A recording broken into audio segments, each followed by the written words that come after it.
ปานฟ้านั้นพาลงข่าวโควิดดังป่งป่งน้องใจสั่นน้องควันหาย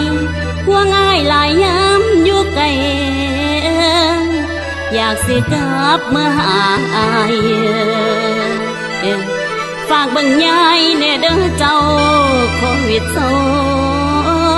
สิกลับตาคือทอดเป้าผู้อยู่บ้านให้รอน้องผู้อยู่ไกลเน่เด้อสายโอ้ยเด้อสาย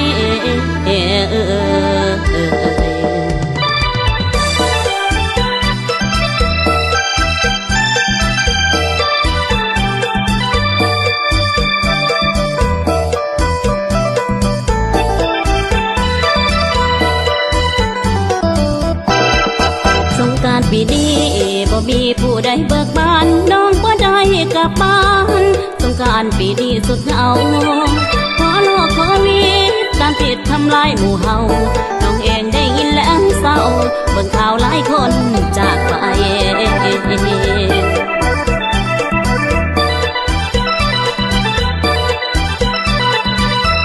พวงหลายตายายทางบ้านพวงหลายตายายทางบ้าน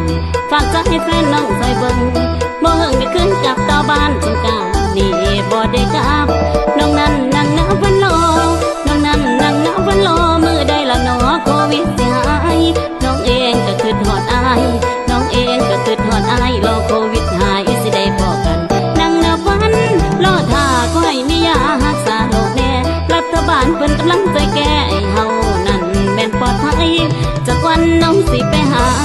จากวันน้องสิไปหาวิทย์โคโรนาไปหาแน่นอนทุกคืนน้องนอนขอพรทุกคืนน้องนอนขอพรให้ทุกองค์กรนั้นหยุดลงได้น้องคือทอดอายทุกคืนทุกวันก็จังว่าไหน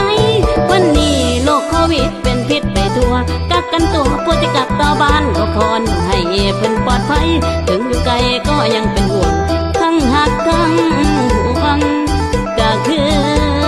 อายเก็บตัวอยู่บ้านอย่างเดียวอย่าคิดไปเที่ยวเด้ออายคนดีให้อายอยู่เฮือนเพื่อหมออยู่ห้องหมอเบาภาระหน้าที่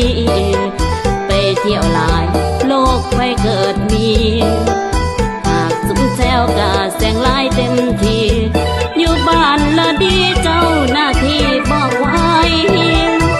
อยู่บ้านก็ให้อยู่ห่างๆจะนอนจะนั่งห่าง2 เมตรขึ้นไปล้างมือใส่สบู่สะอาดหากสามาละยาหัดบาดจิจำสิไอปาอัดปากอัดดังเอาไว้เครื่องกินเครื่องใส่ของไผของมัน